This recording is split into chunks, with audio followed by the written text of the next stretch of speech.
Hello and welcome to another video in the Blade series. I'm John and this is Scott. On this week's video, we're going to discuss electronic voting and is it safe or not? With the upcoming election, this is something that's on everybody's mind, or at least it should be.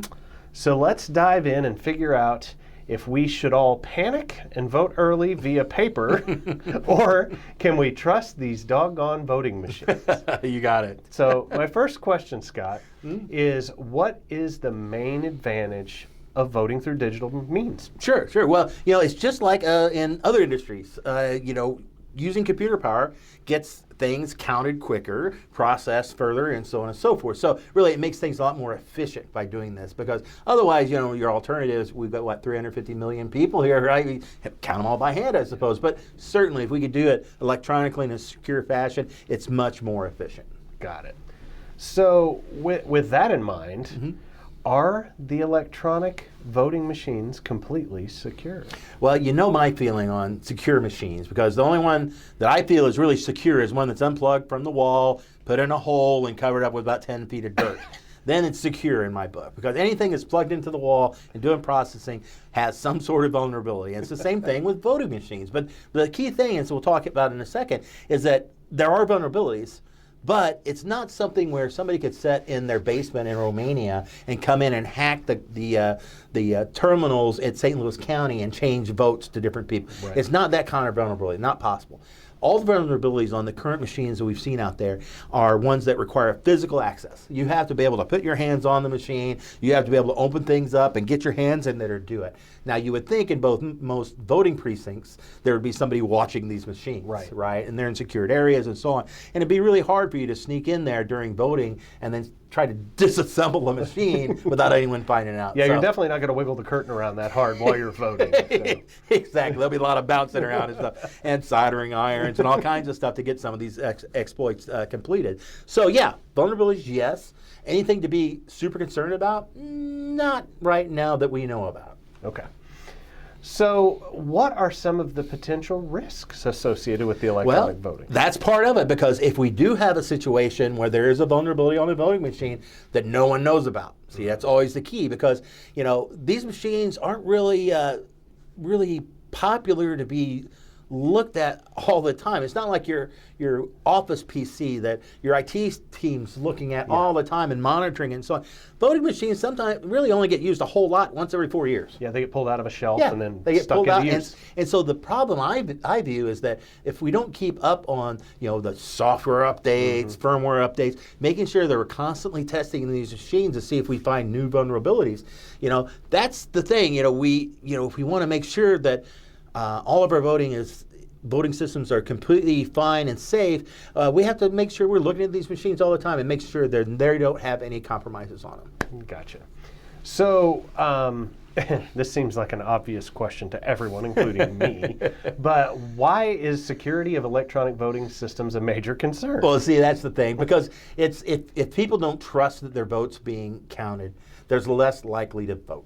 And there's a lot of misinformation out there coming from mostly external actors, folks from Russia, China, other places that are putting out misinformation saying your voting systems are very insecure, why even vote, kind of thing, right?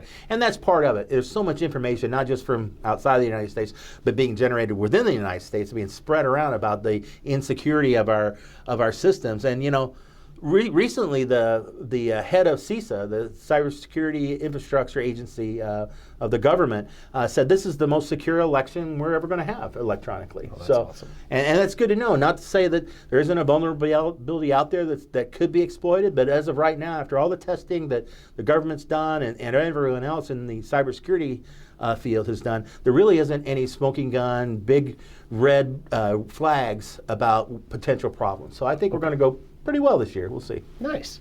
So that goes into my next question, which it always does. What measures can be taken and have been taken to protect the electronic voting system? Right. And well, really, again, it's just kind of like your business PC, right? The same sort of security measures you take against that is what you need to do with all these security machines, right? All the voting machines, I should say. They're all just essentially PCs, right? And they just have a different look and interface on them. So, just like what you do on your personal machine, you want to use multi-factor authentication to log in. Let's say if one of the election volunteers has to log in and do an administrative function, like restart it or whatever, they need to use multi-factor authentication, which means select two of the following. Something you have, like a dongle or a key or something you know, like a password, something like that, and something you are, like your fingerprint or face scan or something like that, and then pick two of those and you're really secure, because that way you can't give up your credentials just like in a phishing scam. Right. We can't really give up your fingerprint in a phishing scam, right? Not easily. It's hard to do. So that's the types of things we want to do on our voting machines. We also want to use encryption on the data that's on the disks, for sure. And that can be provided in many different ways. And also regular security audits, just like we do with all of our clients and all of our internal systems as well. We're constantly taking a look at the security and seeing if there's new potential exploits out there, are there new patches provided by the vendors, and keep on top of those things. So really it's just like taking care of your business infrastructure. We need to do the same sort of things with the voting machines. Yeah, try to stay ahead of the hackers. Yeah, always. So speaking of hackers, we were talking about this earlier when we were coming up with this list of questions, and one of the things that popped into my mind was we have a pretty good sized security group around here, and you guys have a tendency to go to a thing called DEF CON. Yeah. And I wanted to ask a few questions about DEF CON. Sure. And the first is, for the people watching this that don't know, what is DEF CON? Well, DEF CON is a hacker convention out in Vegas once a year. It's just DEF CON 32 just wound up in August, and it happens in the second half of the week after another cybersecurity conference called Black Hat, which is more of a corporate event. DEF CON is definitely not a corporate event. It's more you get, no one uses their real names and everything's in cash type of deal, right? And that you can talk to federal agents, you can talk to cyber criminals. All types are there, all trying to learn more about cybersecurity, the ins and outs of it. The bad guys are probably looking at ways to do bad things, and the good guys are looking at ways to stop the bad guys. But it's a very interesting environment. And one thing that DEF CON's done in the past is they have these various villages. I always go to the social engineering village, for example. That's where they teach you how to talk people into doing things that probably not in their best interest. Like, give me your password over the telephone. There's all these type of voice hacking contests. But the one I want to talk about briefly is the voting village that DEF CON's been doing every year since 2019. That would be 1919, pretty impressive. So since 2019, DEF CON's had a voting village. And the idea being all the different voting machines all over the United States, we get examples of each one of them and bring them in. And people literally tear them apart, trying to find where's the vulnerability, or testing vulnerabilities that are known, and these sort of things. So it's really interesting, and you'd be surprised about how many different models of systems that are out there with all the different precincts, all using different stuff, which is probably a core of one of the problems here. We all got more consistent in what we're using, or be easier to secure. But this is what they did the voting village. And then it was found out by the general public that they had this voting village around the election time. And a lot of people came to protest because they thought they were teaching each other how to hack machines when it was exactly the other way. Yeah, this is not the idiot's guide to hacking. No, we weren't trying to figure out how to cause problems. We were trying to figure out how to stop problems from occurring, right, and so on. So now the voting village has become a little bit more secretive. It's more not a public event as much as invitation only. And also due to that, and this year they normally publish their results in white papers. I know they last in past it's been like 80 pages long of all the different things they found. This year they're holding off on the final report until after the election. Right. It probably has just the same number, and a lot of people are thinking conspiracy. Oh no, they found a smoking gun and they're not going to report. It's probably the other way around, because most people who attend DEF CON are apolitical. Yeah. Nobody cares about the politics, right? And they don't want to get sucked into the politics. Yeah, they're there for the tech. Yeah, they're there for that. And I know for sure all the exploits they've always found in the past require physical access, like we're talked about. Yeah. If I can get my hands on your machine, I'm going to be able to do something terrible to it, whether it's a voting machine or your own personal notebook. Yeah, once I touch it, it's mine. Exactly. Physical access is the gold standard for any hackers. All the hacks that, you'd think somebody would be able to set in their basement and hack into your computer from Bulgaria or something. Yeah, okay, maybe possible, but it'd be a lot easier for me just to catch you walking out from your office, hit you in the head, and take your notebook. And like I said earlier, the old ways are the best ways. Exactly. Exactly. That's the thing. So we get a little, you're right. Sometimes we overthink things, even basic stuff like physical security.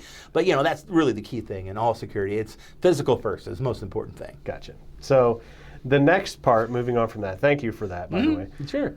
Here's a loaded question. How did the 2016 U.S. presidential election impact the views of the general population on electronic voting? Well, in 2016, there has been no evidence of any problems with the electronic portion of voting.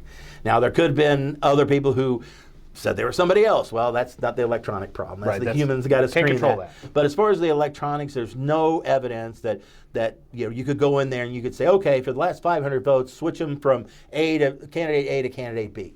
No. Maybe worst case, what you could do if you could get physical access to one of these active voting machines with nobody finding out and getting in there to do certain things, you might be able to do stuff like delete all the votes. Right, on one machine. On one machine. But you're not going to be able to say, okay, now take 25% of candidate B's and change it to candidate A's and all these other types of conspiracies that were discussed back then. So it's not technically feasible. Yeah, it's not a thing. You can either delete them all or delete some of them, or that's it. There's not much you can do on all these physical exploits. Perfect. So now that we've talked about electronic voting for quite a while, let's go through what types of electronic voting options there are today. Sure, absolutely. Well, basically, there's three different types, maybe four. There's one kind of a hybrid type. But the one most common that most of us see is the direct recording electronic machines, called DRE machines.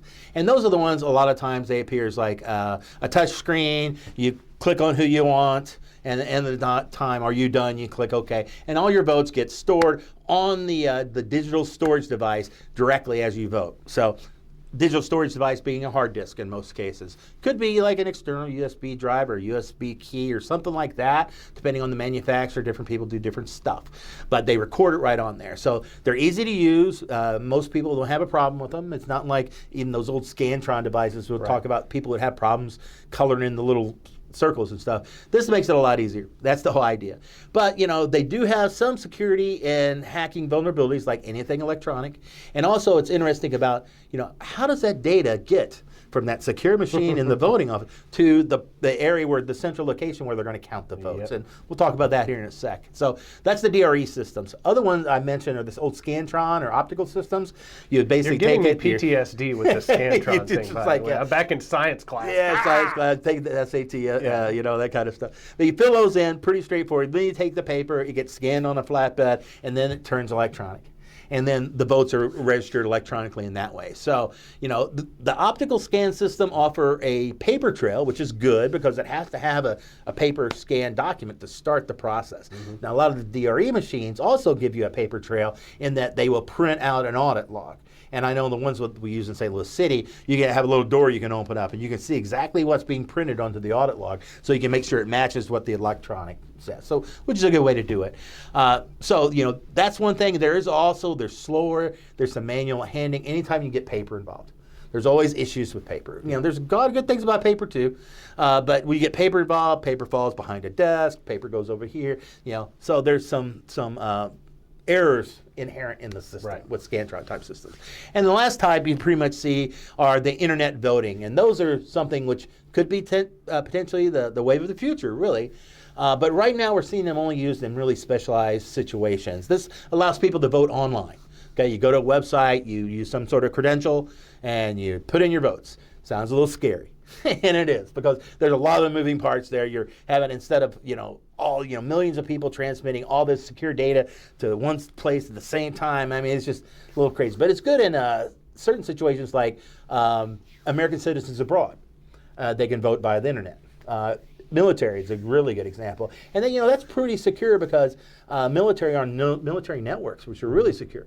So that is a good use case of internet voting. Hopefully at some point in the future, when we get to a point where we all have, digital IDs, just like now we have our driver's license or passports and stuff, but we have some sort of digital passport that we can identify ourselves to everyone in the world, then that would be a good, maybe a enabling technology to allow internet voting to go, everywhere. Yeah, when your ID Me works universally. Yeah, exactly. Something like that. Any way that you can kind of identify yourself in such a way that, the system can verify who you are. And that's the thing. And then finally, there's some hybrid systems where people use a DRE machine for in-person voting and internet voting for people that are remote.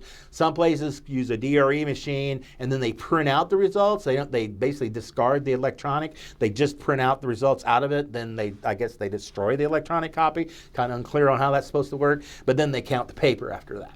All right. So there's different ways to do it. So, and one thing, we were talking about earlier, a potential flaw in the system is with DRE machines that, how does that data get from that precinct to where it finally gets counted over here? Right. So, and again, it depends on the manufacturer, the models, the way it's set up and so on. But they're set up to, most of them, if not all, are set up to do electronic transmissions, okay? So what they can do is they would get to the kiosk of the voting machine. Perhaps one of the voting people would put in certain credentials, hopefully using multi-factor authentication, and be able to get in and say, okay, now transmit the votes to the central location. So how would they do that? Via the internet generally, right? Somewhat insecure internet. It'd be safer if they would pull out their mobile phones and use the cell network and do that way, like a hotspot type of thing. That's generally more secure for sensitive data, just in the way of the architecture of it and all. So, that's one way that they could do it. They could just transfer it. Another way that I think is more secure, but does its own set of dangers, is doing a physical transfer. Right. Other machines are set up like this. At the end of the day, when on the last vote has been cast, they have, some of them have a tray that pull right out of the back of the machine that has the hard disk in it, and those get packed up and they go to the central location, plugged in somewhere else, and then counted. Like a lockable, removable hard drive. Yeah, exactly. Very much so. And for me, it's just, if I had to choose between the two, I would probably go with that one because there's more control over it, human controlling the boxes. But then the downside is that there's humans controlling the boxes. So, there's a guy with the drive. Exactly. Somebody who drops one, or, they have a car accident, 2 of the boxes get destroyed, or, these sort of things. Right. So there's pros and cons to both. There are ways we can transmit secure data across the internet in a very secure manner. We do it all the time when we're buying stuff in e-commerce. But whether we can adopt that into a voting system is a whole other question. Right. Just given the how different all the different voters are in the United States, how can we come up with a way that'll meet everyone's needs? Yep. So that's for somebody at a higher pay grade than me, of course. So, and then the last one, another way we talked about, transmissions and transfers and so on. And then the last way, sometimes they'll just take the electronic systems, print out the paper ballots, and they'll count them right there in the precinct. And then they'll call in, okay, so-and-so got this many. And then again, okay, safer because it's not leaving, not as safe because a human's doing the counting. Right. Humans are no good. You remember back when they've had to do counts like in 2000 in Florida. Every time they count, they came up with a new number. Right. It's always off by 500, and you're like... It's just like every time you count. Somebody tell Betty to get her glasses. She missed a couple. You're like 2 stuck together. So, there's just so many potential errors when you get humans in the equation. Well, and then back to your other point earlier of speed, because that's the precincts that don't report in until 6 a.m. the next morning. Yeah, you see that a lot. Yeah. And now I think, don't quote me on this, but I think in Georgia they have some deal as far as having to count them that night or something. So, and there's got to be hand counts, and man, that's a lot. It's like triplicate. A lot of numbers. And it'd be interesting to see what the percentage of loss or undercounts there are, that kind of thing. Because in a perfect world, we'd have the computers do it because they do math really well. Humans would make sure they're nice and secured, and we'd have very trustworthy data. Yeah. We have trustworthy data now. It's just now we have to be able to prove it more to people, so they trust the system. Yep. So I said that is a really good part to the last question. So why is it important to have the paper trail in the electronic voting system? Well, is it important? It depends on the process and the procedure that the precincts have agreed upon. Right. People like we've kind of kidding around, counting the votes, you're going to make errors. Well, there are a whole other subset of people that feel that humans are much more accurate in counting, even though it's not the fact. But they feel that way. They feel more comfortable when the humans are doing the counting. So it's a minor inconvenience to just save the paper ballots if you already have them. If they start off paper, like the Scantrons or the actual paper ballots, and just keep them anyway and just have them as a backup. And even the DRE machines, like the ones we use in the city, have the tape that comes out that shows everything, and just keep. So it's not a huge inconvenience for them. More like a safety blanket than anything. Right, and then they'd only have to use it if there was some major issue with the count, like if everybody agrees there's something wrong with this count. Then you go back to the paper. So. Cool. So awesome. Yeah. Well, with all that in mind, it really comes down to one thing. Vote. Make your voice heard one way or the other. Doesn't matter if it's paper or online or digital or electronic. And rest assured that the voting process does work. Yes, it does. Your vote will get counted. Yep. There's no doubt about it. So get out there and vote. So thanks again, Scott, for your expertise. Pleasure. Thanks to all of you for watching. This is John and Scott. Take it easy.